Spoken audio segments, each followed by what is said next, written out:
Gaeilge Weekly is brought to you by Learn Irish Online. For way more shows, videos, podcasts and courses for learning the language, head to learnirishonline.com or patreon.com/learnirishonline. Hello, Jiwich. Good morning, good afternoon, Madzenwa, Tronoma. Welcome to the podcast. Welcome to episode number 114. Fáilte chuig an bud creile, fáilte chuig agron céad is a cathirteag. The bilingual or the a lot simpler version on lagan dácheangach no on lagan uwadni simply. You're now listening to me, Liam from Learn Irish Online, till Danish egéisteach lumsa, Liam o Learn Irish Online, and as always a big thank you for tuning in this week. Mars ganach, míle buchas as a bheith ag túnal isteach an tsachtan. Sure, hope the week or the weekend is going well for you. Tásúla am gwyl an tsachtan no an tíirseachtaine ag dul go ma ditse. So this week I wanted to again focus in on one specific topic rather than talking about a mix of things. An tsachtan seo bhí mé géirí díre was seach hoppic amháin in áit a bheith ag labhairt faoi meascán de rudaí. And that topic is podcasts. Agus sé an topic sin ná podcrailty. So I know this might get a bit matrixy or breaking the fourth wall throughout the podcast on podcraile, but hopefully we won't go too deep or introspective or existential. Tásúlagam nach bhaimid rósáis existential on podcraile show. But it's been something I've wanted to speak about for a while on the show. It's really around me I géirí labhairt faoi le tamlanús on show. Because if I think back, not only now in my job, mas muoinm sheer ní bháin anish in my fust, but just over the last 10 or 15 years, few le jet no cuig blina jeg anús, podcasts have played a massive part in my life. You know, tá roll more ag podcrailty in a hill. Seems a bit strange to kind of say that. Painter goal shape yigni ashtok no goal comma ashtok sin. You know, we always say that about music. Ag only been much ag labhairt faoi cheol sa slí sin in that type of way, saying, oh, music's been so important for me, I wouldn't be where I am without music, or it's always been there for me, or whatever, goni tá sin sindom ní bheith me an seo gan ceol. But I suppose because podcast is a relatively new thing, marial gwil podcrailty sach nua, we don't kind of think about podcasts in the same way. Ní bhíon much ag smoinú faoi podcrailty sa slí céine.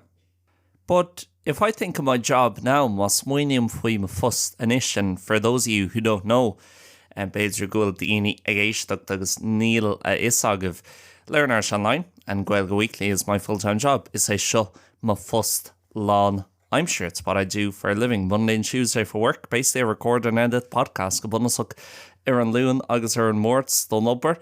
Bí méid tafadú agus ag déanú agrathireachta an podcraile agus sin é. So not only ní bháin in terms of my work, but also just in terms of what I listen to, what I consume. Maidir le na rudaí is tócha bhí mé géisteach leo agus ag féchans orthú. I don't really watch TV. I maybe put a bit of YouTube on the TV, bits of gomín make féchans or beginning YouTube an telefíseach. Ní bhíon make féchans in Scotland.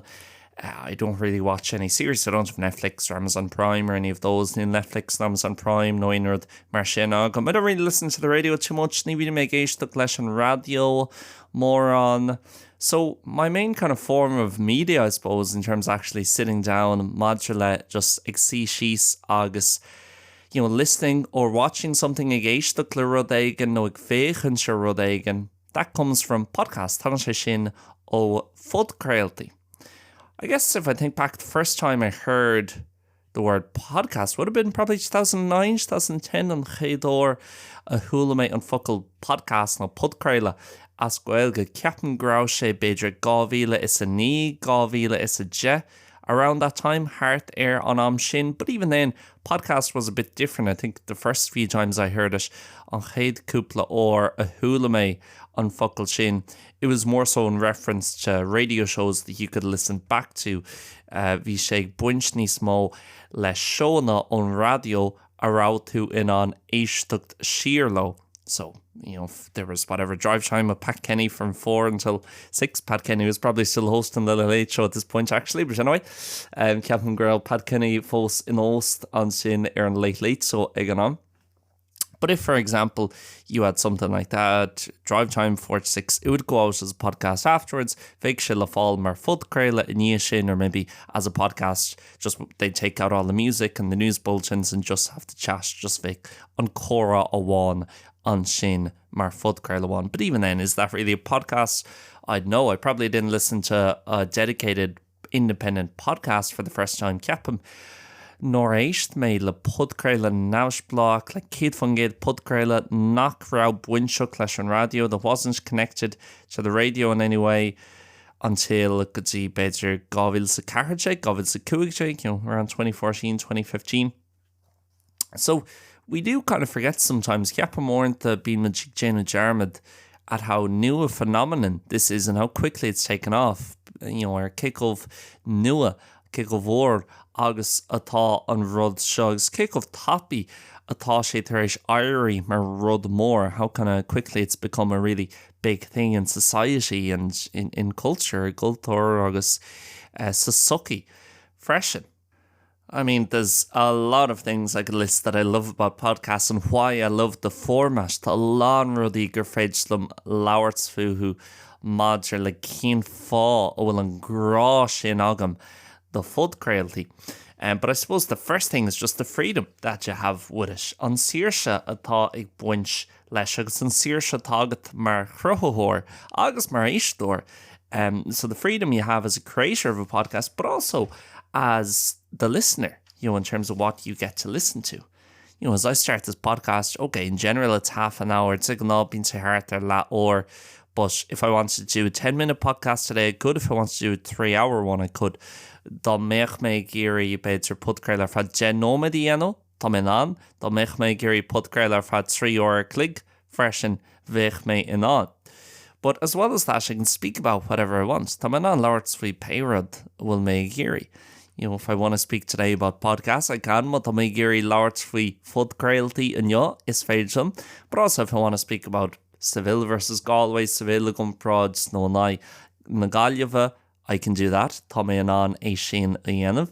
If I want to talk about different places I've travelled, áit na Dheofrúla, tá feice agam, that plays different places that I've seen, I can do that as well. Tá mé an é sin a dhéanamh freshen. If I want to talk about food, if I want to talk about drink, if I want to talk about the Irish language, whatever it might be, but tá mé gur leabhar trí bia, faoi duck, faoi daoine difriúla, different people, faoi Noelga, I can do that. I have a few different podcasts across the Learn Irish Online platform. Gaeilge Weekly is one of them. Tá Gaeilge Weekly mar cheanháin acu, but loads more over on, let's say, the Patreon and talk about different things over there. Been make large free ruddy difriúla hall on sin.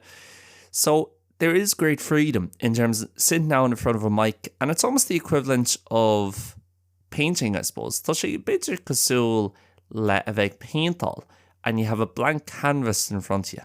You'll talk canvas full of os the chóir, and you just have the freedom to put whatever you want in there. There's no restrictions. The Elaine Torrent. Sometimes the hardest thing is actually you have too broad a scope. Orint the visa jacker martha réimse ró lahan agat kind of too broad a range or scope to write about or to think about, or in this case, in terms of podcast, to speak about. Maidir le bheith scríb nó bheith ag smaoinú ach sa chás seo, because we're speaking about podcast mar ghfuil muid ag labhairt faoi fud crealty. It's almost too broad a case in terms of what am I going to speak about today? What topic am I going to pick out? Cén topic ó bhfuil mé humpioch amach, and that's something I find tough sometimes with podcasts. Rud é gonna bhín deacair do mórnta maidir leis an bud creile. You can also do it from anywhere. I mean, my setup, I'll try and describe it to you. I have the laptop in front of me. Tá an laptop os mo chóir. I have a microphone that just has a USB connection, so that just goes into the laptop. So tá mic agam an seo, agus tá ceangailt USB aige, so change sin isteach sa laptop. And that's it. Audacity is recording everything I say, and after this I'll just put a bit of intro and outro on it, and that's it, and a bit of editing. by beginning agur horchta, by intro, by outro, and that's it. And it'll be ready to go up on Spotify. And I suppose that's the other element of a sin on G'nai Ella ag buint leis, or one of the many other kind of features or aspects in terms of why I have this love for podcasting, both listening and creating, an fá bhfuil an grá sin agam le haid podcréaltaí, a bheith cruthú podcréaltaí ach freisin a bheith éisteach le podcréaltaí, is that it makes things a lot fairer for people who want to broadcast or get their ideas out or just publish something. Tá sin níos féilte le daoine agus níos oscailte, more open. Aon den ó bhfuil ag éirí is dócha nó tá ag éirí a good smuintí a chur anúil to express their ideas or to just share something with the world. Rud é going to reach leis on down. I know that can have some negative sometimes as well, that there can be more misinformation as well, and it's maybe traditional journalism and isn't as common then in terms of what you're listening to. Beidir níl an iarashocht tradiisiúnta ní níl sé cóh fecálach is tóca. It's not as visible maybe as it once was, because everybody has a voice now online. Tá gacht in Arlena. But if you think about 20 years ago, if you wanted to kind of broadcast or speak like this to people across the country or around the world, fiche blino hin, da méid tosa géirí lauert le daoine timplan down no timplan tira.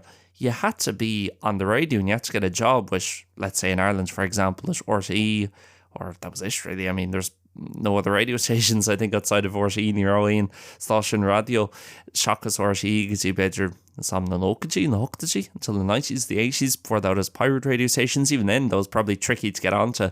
Visha Shinfos Jacker, Hun Fall there on the pirate radio stations.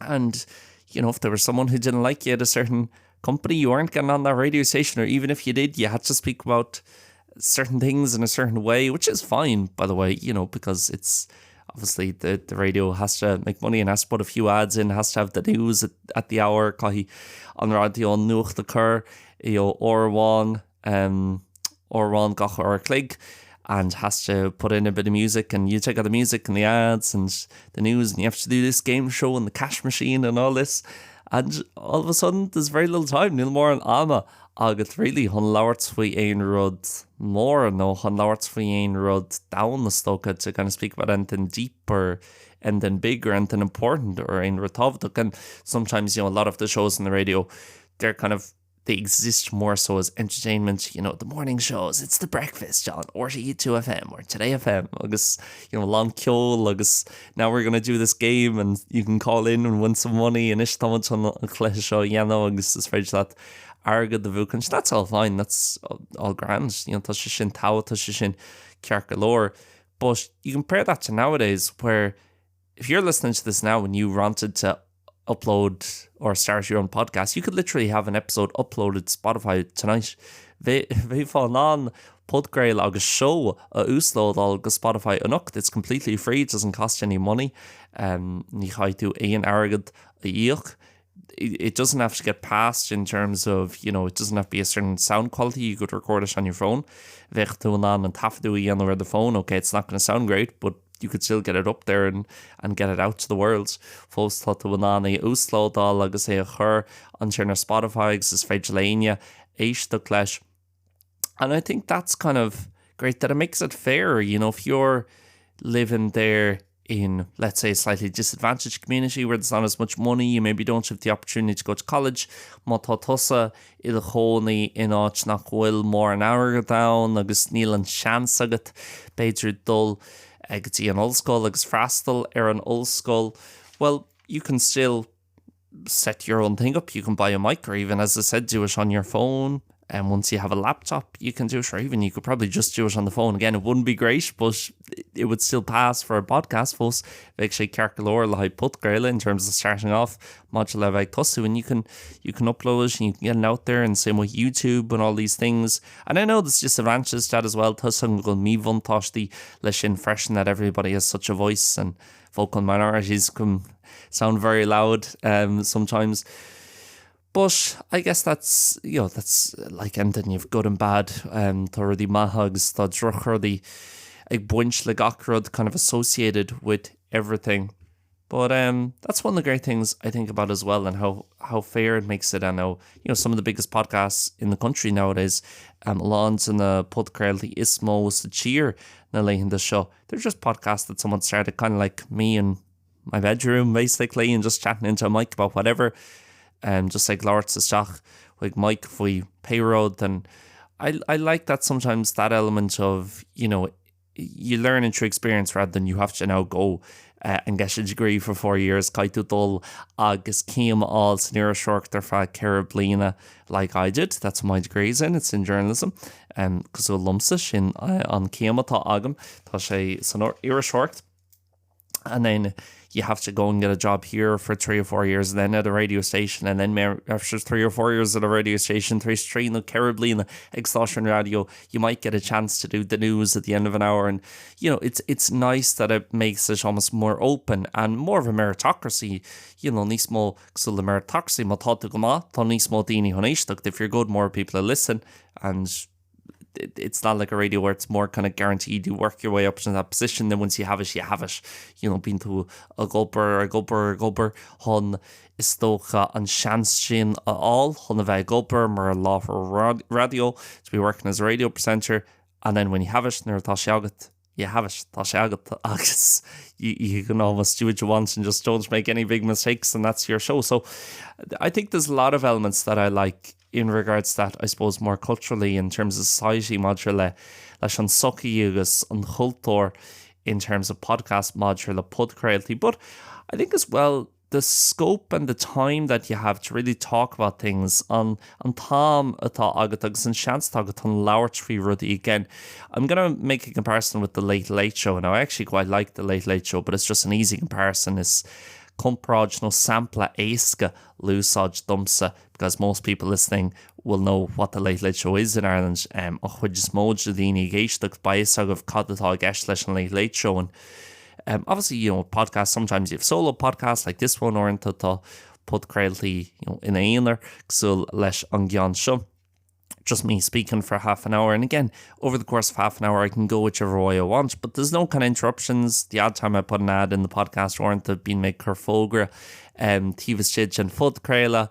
But most of the time, it's just me speaking, like today, for half an hour. No interruptions, no real music, apart from 10 seconds of outro music at the end. Shachas just second to kill outro again, Jera. And a small little intro as well. Intro biog, cov ma la shin. But it's just 30 minutes of me chatting. Well, you compare, let's say, if Cillian Murphy goes on the Late Late Show. And I mentioned Cillian Murphy, so I was listening to a podcast with Cillian Murphy yesterday, and I'll get back to that in a second. Luam, Cillian Murphy and sin mar bhí mé géisteacht le podcraile le Cillian Murphy inné agus tá mé an fiú arás sin I gceann second. But if Cillian Murphy goes on Late Late Show, or maybe the Graham Norton Show in the UK is a better example, even because the Graham Norton Show is even more showbiz and games and anecdotes, and then we're going to do this and audience interaction and that's fine. Everyone's got their own niche, a niche and the gachtan. But if Cillian Murphy goes on the Graham Norton Show or the Late Late Show for 10 minutes, or if I'd say no, that's normally what these slots are, 10 or 15 minutes, like he'll have to talk about his new film for 2 minutes. And then they'll do this little game with the audience, or pick out someone from the audience, do something with him for another 3 minutes. Tá siad thun duine ag an fiocol mach as an lucht féchan fead cúpla second, or fead cúpla nóid go leis ceall hon rud ag an a dhéanú leis. And then they're going to say, oh, tell us about that time. I heard you were in London once and you slipped on some ice. Hula maker out to a London or one, agus sláwni to lachai, or, and you're just going to ease away this time. And really, how much time do you have to actually talk to Cillian Murphy about more interesting stuff? Interesting stuff for me, at least. Ruddy níos simúla dumsa, instead of just the kind of laugh a minute or laugh every 30 seconds format that you often have with podcasting in some formats, caithfidh goire a bheith agat, or one gach truck a second, or one an nóméid on Late Late Show or chat shows or an Graham Norton Show. And you compare that to, let's say, the podcast I was listening to yesterday, Gumprod leis an Podcraile around me ag éisteach leis inné. Cillian Murphy was on the Dermot Whelan Show, Cillian Murphy on show Dermot Whelan, or an Podcraile Dermot Whelan. And they just chatted for 40, 50 minutes. There were no interruptions, there were no breaks, there were no big gags, or we have to do this, and now we have to go to the news, and now we have to do this thing or this game. There was none of that. It was just 40, 50-minute chat. Bhí siad ag labhairt fear carcha nó chuig an nóid. And I suppose one of the great things about podcasts is naturally, and I don't really know why, níl is agam cén fá, but naturally, when you have a chat with someone for 40, 50 minutes, especially on a podcast, it tends to go a bit more personal and a bit deeper. It's like not change it beag níos persantagus beag níos divna.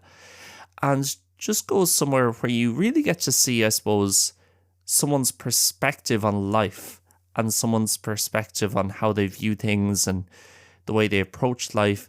Is tócha bín tú an is tócha dearcha daoine difriúla eáil níos fearr agus an dearcha tá ag daoine ar an saoil agus an chuí a bhíon siad ag markdal lá the way they kind of live or get by from day to day. And that's something I find really interesting as well, rather than, again, listening to Cillian Murphy tell an anecdote about when he slipped on ice in London in front of a bunch of schoolgirls and clowny sé lachair in London no score, group of colony or school or anything like that. I much prefer kind of listening to, okay, you take big breaks in between projects. What do you do during these breaks? How do you pass your days? Like being to tógáil susta móra idir sunscodálaí difriúla. Cad dhéanann tú lá I réit na susna sin? What do you do day to day during those kind of breaks or that time off? Let's say an amsír sin. Or Noel Gallagher, I really love listening to Noel Gallagher speak and love listening to speak about how he writes songs. Is even am éisteach le Noel Gallagher nar bhíonn sé ag labhairt. Agus is even am éisteach leis much le, an chuí a bhíonn sé ag scríomh amhrán. And how often they just kind of come to him out of the sky, but you have to turn up every day and have the guitar in your hands. Sky to a stocha a bheith sin gach lá agus an guitar a bheith agat I the love, and he doesn't write songs, they kind of come to him, and the magic and that, some of the best songs he's written inside 5 minutes. Along to the Howran is far atá scrífeige atá siad scrífeige Tíomh Siad Cúig Nómid, and some of the songs that haven't been as good, he was kind of really, it was hard for him, and he was making an effort to kind of write them. Bhí siad déanamh uireacht iad a scríb agus sa deireadh in the end ní raibh siad rá. I love listening to kind of insights and I suppose the just outlook that people have and the lessons that people learned. And searcha atá ag daoine a chomh sin na ceachtainna atá fólamtha ag daoine. Now, I'm sure, again, there's some people who aren't that interested in that and prefer the Graham Norton format, let's say, talán daoine istócha, agus is fearr lón format Graham Norton mar hampla. But for me, that's one of the great things on podcasts. You have so much time and very few interruptions or features, or we have to move on to this now, Caithimid Labhairt Bhí Seo, and it's just so open. And the presidential election is on at the moment. I saw what the first debate was on last night. Hunnig Meg Row and Chéad G-Sport Ursula Rare, and actually the host of the debate is actually a listener of this podcast. I'm not sure which version he listens to. Almost thought in G-Sport being sé géisteach leis an budcar le seo. So hi Kieran, if you're listening to this, and great job last night. I thought you were very good. A job ma a rare. Fair play. Cheap Meg Row to Ottawa. But I was thinking, wouldn't it almost be a better format just getting each one on for a podcast and in a separate podcast and just chat to them for 2 hours, just bheith labhairt slower for a gá or, because that's another one that it's so tough to pretend to be someone else or act to be someone else on a long form podcast. Tá sé clóid Zachar chun cur géal gohfuil tú mar chuanna eile fud creile sais long form. It's really, when you're on for that long, it's difficult compared to, again, going on a show for 10 minutes where you're actually only speaking for 3 minutes. Ag dul show one fa 10 nómid, agus actually níl tú ag labhairt ach fa beidir 3 nómid because the host is speaking about this and then you're going to this thing and so on. Agus mar sinse, it's a lot easier, and it's a lot easier to get away with kind of putting on an act and being someone else. Tá sé bhád ní sééis chun a bheith mar chun na difriúil agus a bheith ag cur géal beaganín. But really with a podcast or with any kind of long form interview or type of thing, leon aglav níos fuide, you can't really get away with it. Ní féid leat a dhéanamh, or it's very difficult, at least. people sense it. People aren't stupid. Níl daoine amadach, like, there's just some natural thing that comes off when somebody is acting. Tá rud ag an nádartha a hagan ó dhuine nar bhíonn siad is tóca ag aistriacht nó ag cur géal ag bhfuil siad mar dhuine eile, that you can just sense it and it doesn't come across as real or authentic. Ní hagan say trasta mar duine dá éire nó duine ag an is tóca fear dhuine. It's very mar a kind of real person, I could say. And I think on podcasting, that's again, you really get an insight into who someone is, but in a really lovely way and in a really charming way normally. In Malach on a jazz, agus Balach on a Kindle fresh in a kind of kind way as well, that it really gives people a chance to, I suppose, get their ideas across and not be rushed. Just though tugan sé an chance do chuoine a good smuinty a chur nua agus gan Jeffer of our who, and that's one of the things I really appreciate about coming on here and the freedom I have. And it's one of the reasons I probably don't have guests on as well, is I just like having that, even though I have had guests on before, Cé Grau, Ian Agamer and Show River Show Smotlam. I like actually just kind of speaking away for an hour with myself and kind of decide where it goes. Maybe I'm a bit of a control freak in that aspect, Spades, goal me an nummercha no rogafa, let's say, le a bheith gceannas ar gach rud, but I suppose that's okay as well, and we're all different. So yeah, those are just a few thoughts on my mind in regards to podcasting. So I've been cúpla ceann in a smuinty a bhí ar mintín madra le podcrailtaí agus podcrailtóireacht. I guess the last one is as well, one of the funniest things about podcasting, as I mentioned at the start of the show, Mar a Louis May ag Tucson show. Podcasting has only really been around 10, maybe 15 years, to podcasting le fáil inis, no ar an bhód kind of on the scene, le gen, no beidir cúig bliana jeg inis. But it's funny because we live in such a digital age and so much complicated technology. Tá me ag marchdal I ré gridgetach, agus I ré ina bhfuil an méid sin technoliacht anna chasta and very kind of advanced technology.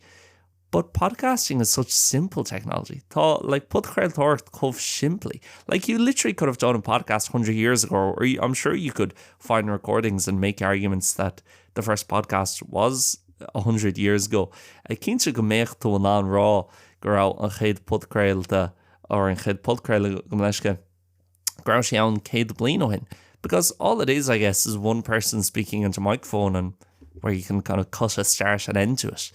And, BBC Radio, I think, started up in the 1920s, was it? Radio BBC, hosti sé ceapam sníideag fihidí, no sníideag trochidí. 1920s, I think, sníideag fihidí ceapam. Like, it's so simple and it's so funny, and I'm not against modern technology. Ní mé I gcuine technoliacht nó aimsrithe. I use ChatGPT for a lot of my work. All my work is online pretty much. Been like gachcuid, it's mo chud ibre, tá sé ar lína os chóir an scáil an. But now you have AI and deepfakes and everything's so complicated and developed, I guess, the gachard cove. Forberter agus casta, that you sometimes think, isn't it amazing that one of the biggest things, if not the biggest thing in this generation, ceann an rud is mó, no beidir an rud is mó sa chlún seo ná podcasting and podcasts like podcrailtaí. And yes, it's literally just one person speaking into a mic and that's it. There's no music in the background. Well, obviously different podcasts are different, but for example, this podcast, mar hampla ar an podcraile seo, and this is a fairly typical normal podcast, is podcraile soch typical agus gná podcraile é seo. Like, this is just someone speaking into a mic. If I stop speaking for a second, there's a break there. There's no sound. Tá brisú an sin, ní léon fúm, no ní léon turn, ar churb, there's no sound or noise.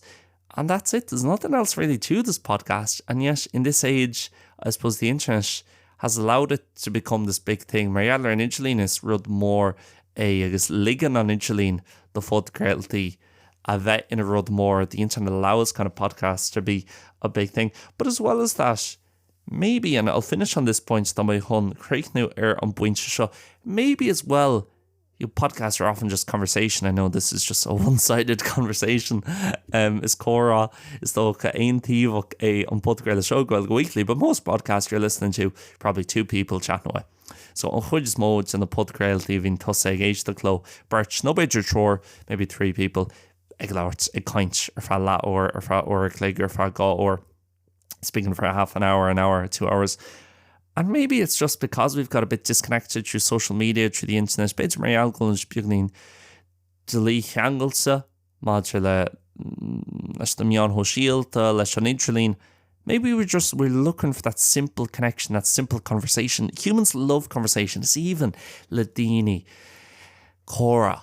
Agus is even le daoine bheith éisteach le córa, ag éisteach le scéaltaí. I mean, you go back in Ireland, the old tradition of shanachis and how good storytellers we are. Maybe, that's why podcasts definitely are bigger in Ireland than they are in Spain. I'll tell you that from experience. Tá pod gailtaí a bhhad níos mó in éireann ná mar atá siad sa Spáin. Tá mé lána sin rá cinse as someone who's lived here now for the last 4 or 5 years in Spain. Mar duine atá I mo chónaí an éis le ceann ó 2 bliana an seo sa Spáin. They are definitely bigger at home gan nátá siad níos mó arás in éireann. And maybe it's just because as a people, mar ghoine, we love that storytelling. We love those stories. Is even lin an scéalaíocht sin agus na scéaltaí sin. And maybe we're missing that a bit because we're spending so much time online and maybe not as much time meeting up in person, doing things in person. And, the idea of going down to the bar every evening is gone probably for the best, on Swedish and all gach. I had to indulge in Chacktorvin after work and meet up with friends for a few pints. Now people go to run clubs and do different stuff. People are still meeting up. Fós le daoine ag Costa le Céile, but maybe because we are a bit disconnected and a bit disenfranchised through social media and things. Beidir mar ealla cuilmuid comh ceangal sa trí na meán ho síalt agus trí an Idirlín agus rudí. Maybe because of that, we want more of that simple connection with podcasts and with conversations, like chorát agus podcrailtaí. I don't know.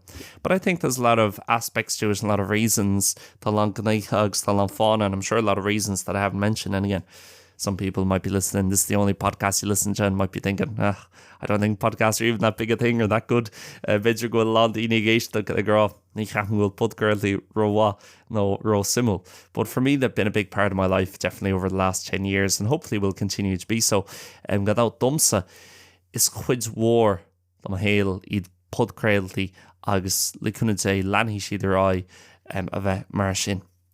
So yeah, that is it. Guys, thank you very much for listening to the show this week. Gur míle mágah as a bheith géisteach leis an show an Teachtain Seo. Very, very grateful as always. An bhuaich mar is gnách. And looking forward to chatting to you guys next week. Ag súil go mór hána féin already le a bheith ag labhairt libh an Teachtain Seo thugan. As always, if you want to get in touch with the podcast, it's liam.learnirishonline@gmail.com. Mars ganach má tá tú ag géirí a bheith ag jaagháil leis an bud gréile liam.learnirishonline@gmail.com. Speak to you guys next week. Le ra mé libh an Teachtain Seo. Goodbye and God bless. Slán agus beannacht.